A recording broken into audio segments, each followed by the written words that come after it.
Պատրաստել ոլորտի բանիմաց մասնագետներ կրթությունը համատեղելով դաշտային աշխատանքների հետ։ ԵՊՀ աշխարհագրության և երկրաբանության ֆակուլտետի և Լիդիան Արմենիա ընկերության համագործակցությունն արդեն 3 տարի է այս նպատակն ունի։ Մասնագետների համոզմամբ առանց գործատուների անմիջական ներգրավվածության անհնար է լսարանում լիարժեք կրթել ժամանակակից երկրաբանների, քանի որ լավագույն փորձառությունը ձևավորվում է դաշտային աշխատանքների ընթացքում։ Լիդիան Արմենիա ընկերությունը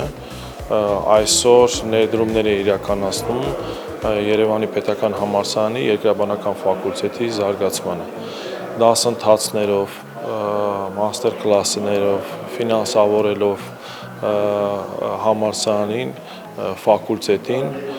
մենք փորձում ենք զարգացնենք նոր շունչ տանք ֆակուլտետին, որը ժամանակի ընթացքում 90-ականներից հետո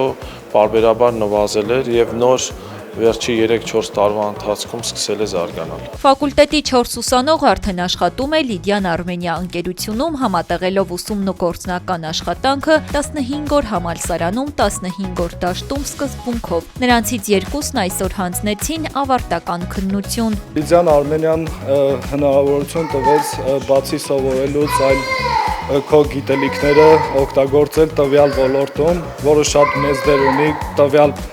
մասնագիտության համար, այսինքն ինչքան էլ դու լավ սովորես, դու պետք է քո գիտելիքները օգտագործես տվյալ գործի մեջ, և Լիդիան Արմենիան տվեց այդ հնարավորությունը։ Աշխատանքի ընթացքում ծանոթացել եմ միջազգային մասնագետների հետ և պատիվ եմ ունեցել կիսել իրանց փորձը։ Լիդիան Արմենիան և Պետրոս Ալոյան կրթական հիմնադրամն աջակցում են ֆակուլտետին ոչ միայն կրթական ծրագրերով, այլ նաև նյութատեխնիկական բազայի բարելավմամբ, լսարանների վերազինումից մինչև կրթաթոշակային ծրագրեր։ Այսօր երկրաբանի մասնագիտության որակավորման համար հանձնաժողովի գնահատմամբ լավագույն ավարտական աշխատանքը ներկայացնողը Պետրոս Ալոյան կրթական հիմնադրամի կողմից ստացավ դրամական մրցանակ։ Շատ ուրախ եմ, որ ստացա։ Կարծում եմ դա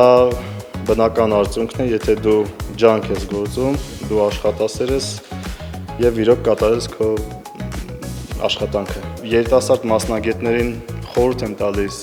ընտրել այս մասնագիտությունը, քանի որ մեր մասնագիտությունը իրոք կարևոր դեր ունի։ Հանքարդյունաբերությունը իրոք կարևոր դեր է խաղում համաշխարհային տնտեսության մեջ։ Ես կարծում եմ ռազմավարական հիմնասյուներից մեկն է։ Ֆակուլտետում երկրաբանության նկատմամբ հետաքրքրությունն աճում է։ Նշում են, եթե 3 տարի առաջ երկրաբանի մասնագիտության համար լինում էր ընդամենը 3-4 դիմորդ, ապա այս տարի արդեն կա մրցակցություն։ 15 տեղի համար դիմել է ավելի քան 20 ուսանող։ Տենդենսը շարունակելու դեպքում նաև պետք է դիմենք նախարարություն, որպեսզի սահմանված տեղերը ավելի ավելացնեն։ Նաև նշեմ, ուսանողները չունեն ուսման վարձի խնդիր, շնորհիվ գործընկերների։ Սոցիալական խնդիր ունեցող ուսանողը ուսման վարձի պատճառով երբեք համալսարանից դուրս չի մնացել, որովհետև փոխհատուցվում են։ Գործընկերների կողմից փոխհատուցվում է իրենց ուսման վարձը։ Նշանակում են նաև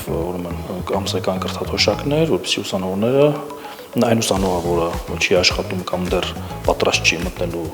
դաշտ, նաև հոգա իրեն ծախսերը։ Նշում են, մասնագիտության հանդեպ հետաքրքրության աճը պայմանավորված է նաև այն փաստով, որ բազմաթիվ ուսանողներ և շրջանավարտներ այսօր աշխատում են հանքարդյունաբերության ոլորտում, ստանալով մրցունակ աշխատավարձ։ Սա օգնում է կոտրել տարիներով ձևավորված այն կարծրատիպը, թե երկրաբանությամբ զբաղվողները քիչ են վարձատրվում։